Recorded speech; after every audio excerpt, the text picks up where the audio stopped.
Hey, this is CJ Wiley with more adventures on the road. Yesterday I did a video about, some of my experiences with double steering and triple steering and dumping and, all the dark elements of pool, you could say. But there are also the dark elements in a lot of different things.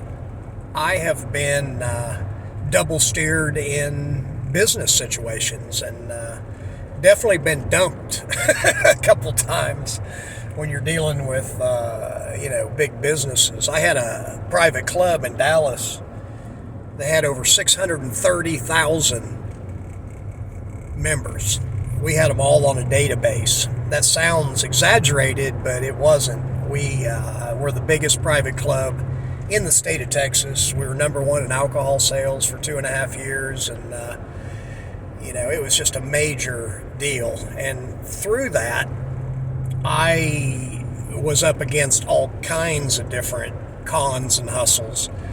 I mean, from getting probably $50,000 worth of paper products and kitchen stuff stolen to dealing with bartenders. And even though really it's the system that you set up that matters more than anything. The rule of thumb that I went by is if you've got 4, let's just say bartenders, because, they handle a lot of money and you can't supervise them that well. You can put cameras on them, but who wants to look at the cameras? That's the question.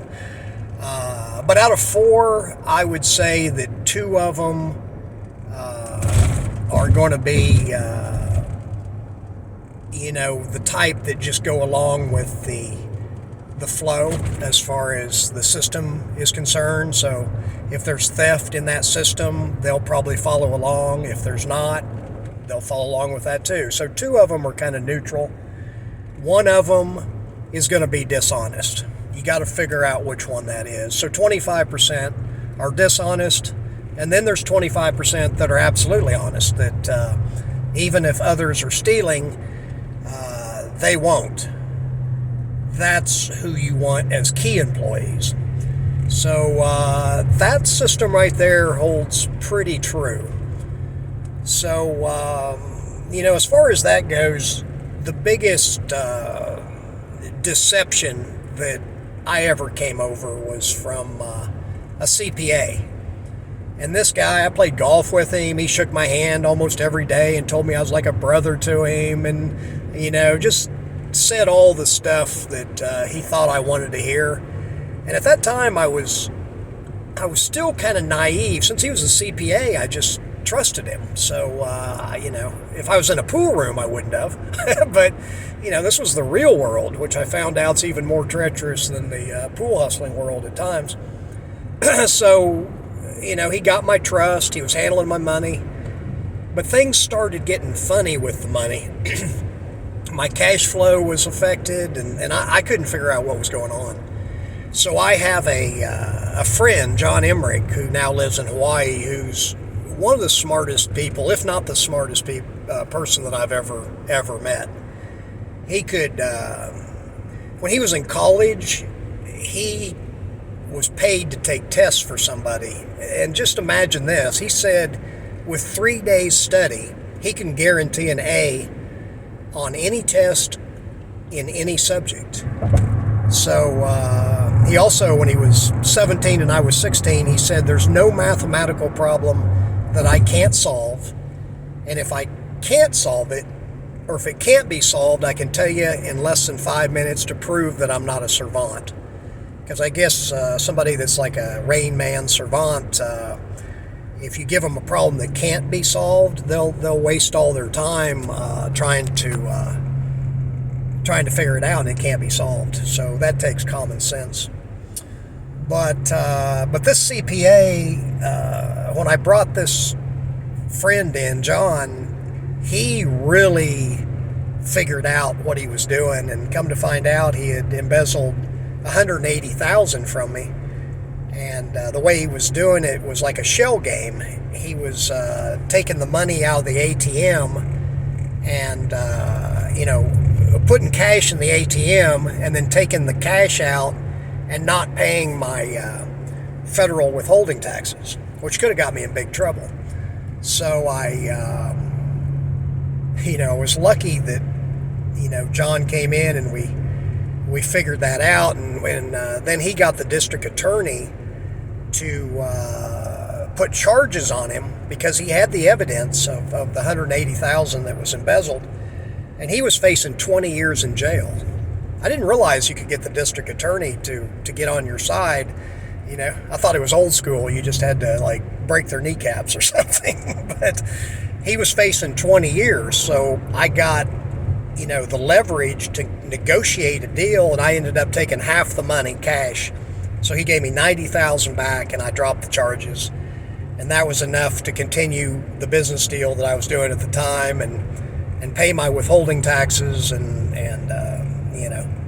even though I lost $90,000, and my friend, talk about ingenious, he ended up giving him a 1099 for the $90,000. Since he got it and we could prove that he had it, we gave him a 1099 for the income, so he had to pay taxes on the $90,000, and I was able to write it off.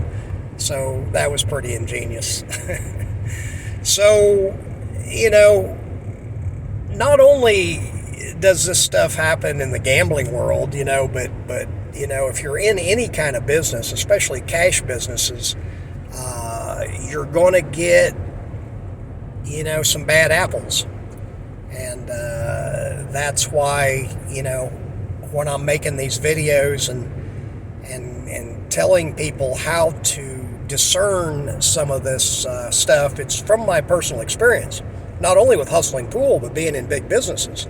Because I ran CJ's Billiard Palace and this other private club, Carson's Palace, for 7 years at the same time. That's when I stopped playing pool and,